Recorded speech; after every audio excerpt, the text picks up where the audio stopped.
저는 투자 스타일이 되게 길게 투자하죠. 6년, 7년. 길게 보면 설계회사가 계속 기하급수적으로 늘 거냐. 저는 그렇진 않다고 생각해요. 저라면 이제 팹리스보다는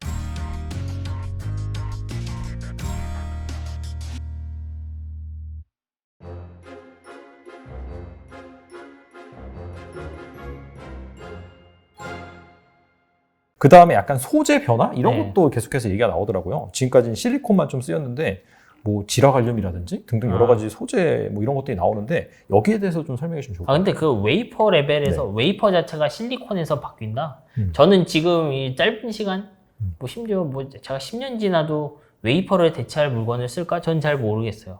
그쪽에서는 그 TSMC 같은 곳의 발표 자료도 좀 애매하게 넘어가요.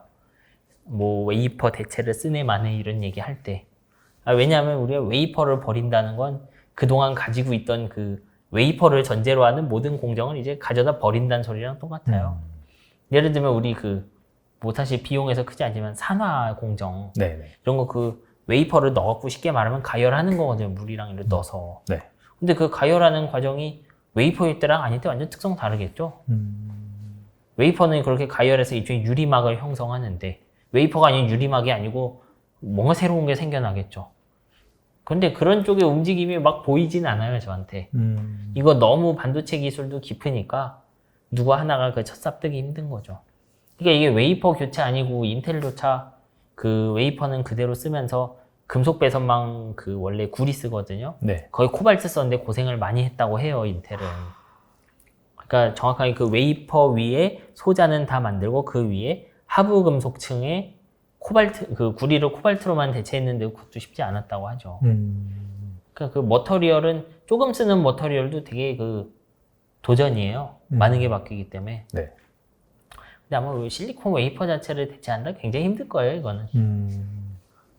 그러니까 뭐 우리 연구소 레벨에서는 뭐 결과물이 나오죠. 무슨 웨이퍼가 좋더라, 무슨 웨이퍼가 좋더라.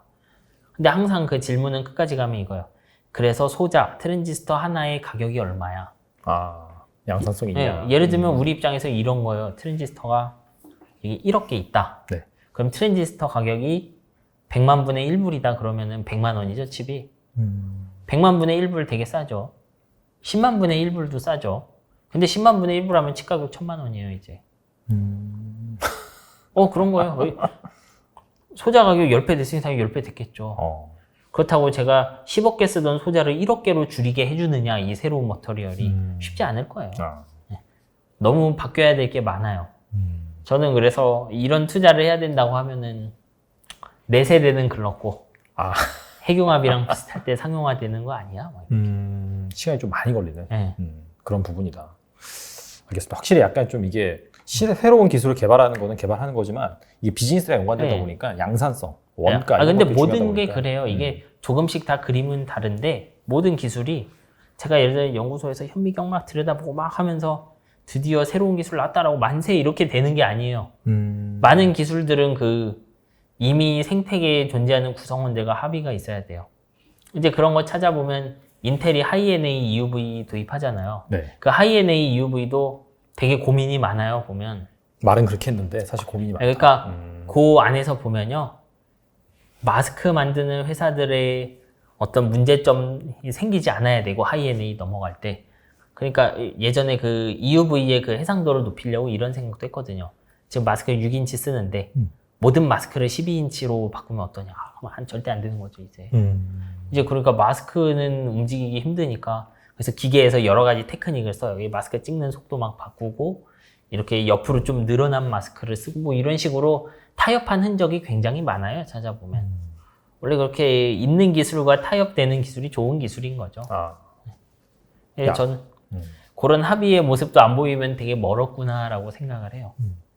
이게 확실히 뭔가 그런 새로운 기술을 바탕으로 뭐 만들라 그러면은 거기에 관련된 그런 밸류 체인도 거기에 다 맞춰져서 변화를 해야 되기 때문에 그렇게 하기가 힘들다는 그런 말이잖아요. 그러니까. 그리고 뭔가 하나 변화를 시키려고 해도 설득해야 되는 주체가 너무 많은 거죠. 그렇죠. 설득해서 이렇게 하면 너 정말 많이 벌 거야. 그거를 각인시켜줘야 되는데 그게 이제 불확실한 거죠. 그리고 이게 기술의 좀 끝에 와 있으니까 설득을 하려고 해도 진심으로 상대가 안 되겠다고 생각하는 거죠, 이제. 이건 정말로 못 해줘. 막 이러면 이제 문제 생기는 거죠. 알겠습니다. 뭐 지금까지 약간 반도체 기술 관련, 그 다음에 또 부가가치가 있는 쪽이 어딘지 알아봤는데, 예전에도 한번 그런 질문을 드려본 것 같은데, 지금도 비슷한 질문 드릴 거예요. 지금 상황에서 약간 좀, 저자님이라면, 네. 어떤 반도체 주식을 투자할 것인지, 그때는 사실 반도체 관련 기업들의 주가가 좀 높은 편이었거든요. 그렇죠. 지금은 거의 뭐 한 30%에서 많은 기업은 한 50% 정도 반토막 그렇죠. 났단 말입니다. 제 잔고도 뭐 대충. 그럼 이 상황에서 약간 좀 저가 매수를 한다라고 하면 예. 어떤 그런 반도체 주식을 지금 산다고 네. 하면 산다분들 좀 부럽죠, 이제.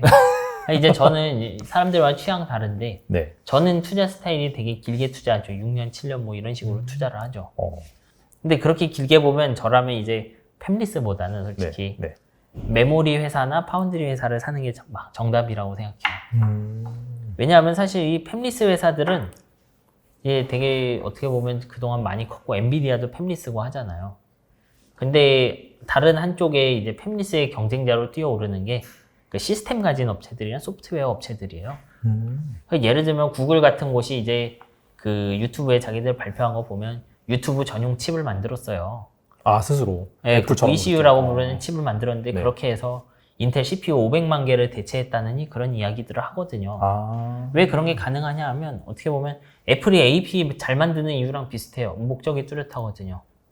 그러니까 제가 팹리스로서 칩을 설계하면, 이거 뭐 인텔도 그런데 그냥 여러 사람이 쓰는 칩을 설계하면요, 그 특정 목적에서 빠른 거랑 범용성 사이에서 타협을 좀 해야 돼요. 그러니까 제가 칩의 범용성을 주려면 내가 가지고 있는 그 트랜지스터들을 이 목적 저 목적에 막 흐트려 놔야 되죠.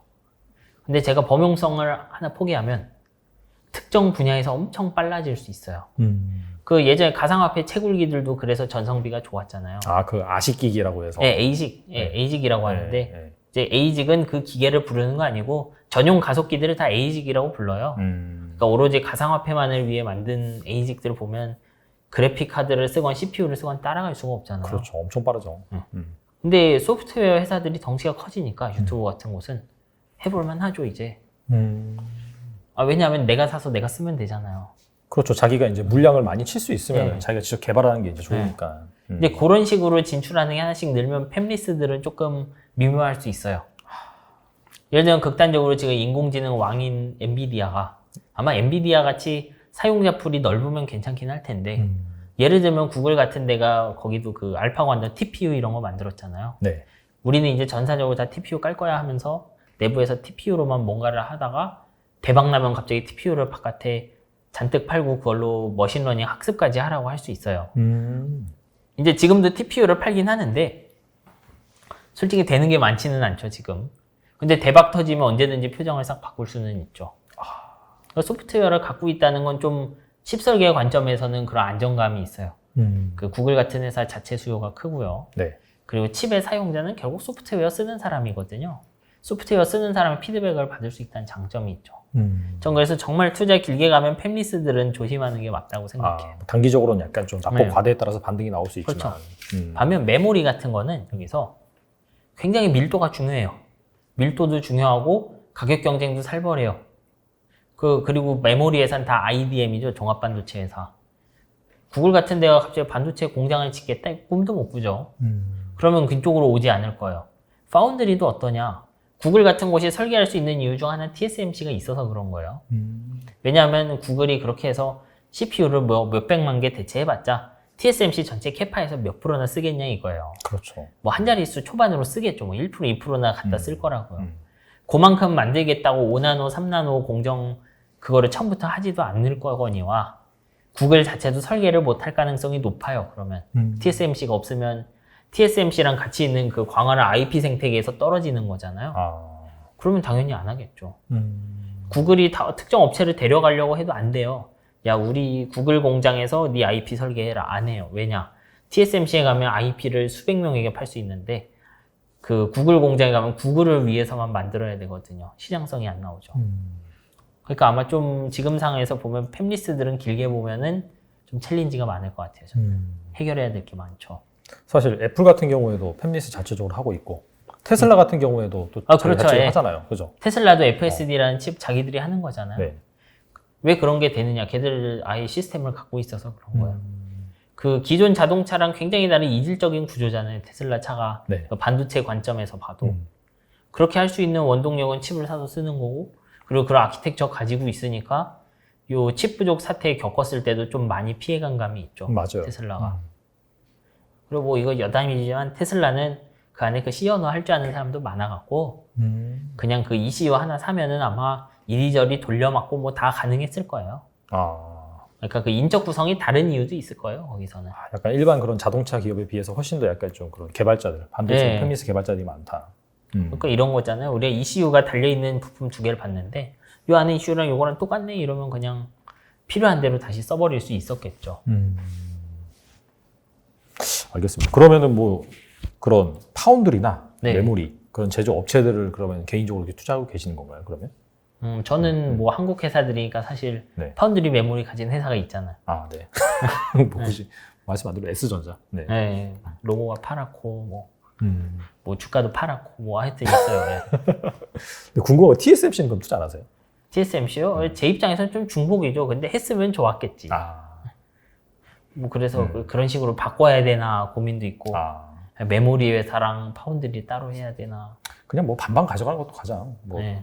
뭐 나쁘진 않죠. 타협하는 좋은 선택인 것도 근데 같습니다. 뭐 어쨌거나 여기서 제 얘기는 그 주변에서 오는 위협을 봤을 때 팹리스 쪽의 위협이 이거 IP 생태계니까 사실 지배권 싸움이기 때문에 제일 먼저 좀 대형 회사들한테 챌린지 받을 거예요.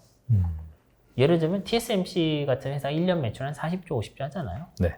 근데 아마존 AWS는 60조예요. 그 자체로만 매출이. 그러니까 제가 칩에서 시스템으로 넘어가고 서비스로 넘어가면 매출이 뽕뽕뽕뽕 튀어요. 그렇죠. 그래서 자기 볼륨이 크면 이제 설계에 사람 한 1000명쯤 써볼 수 있죠. 뭐 그런 식으로 흘러가는 거죠. 그리고 아마존 같은 것도 서비스를 써보면요. 그 EC2라고 그 가상 컴퓨터 제외하고 뭐 데이터베이스 이런 거 쓰면 컴퓨터 알맹이를 아예 안 보여줘요, 저한테. 그러니까 진짜 제가 웹사이트에서 클릭하고 숫자 적어 넣는 것처럼 컨트롤 하거든요. 그 뒤에 컴퓨터가 어느 순간 원래 인텔 거였는데 갑자기 아마존 로고 박힌 컴퓨터로 바뀌어도 우리가 알 방법이 없어요. 그냥 잘 돌아가거든요. 네.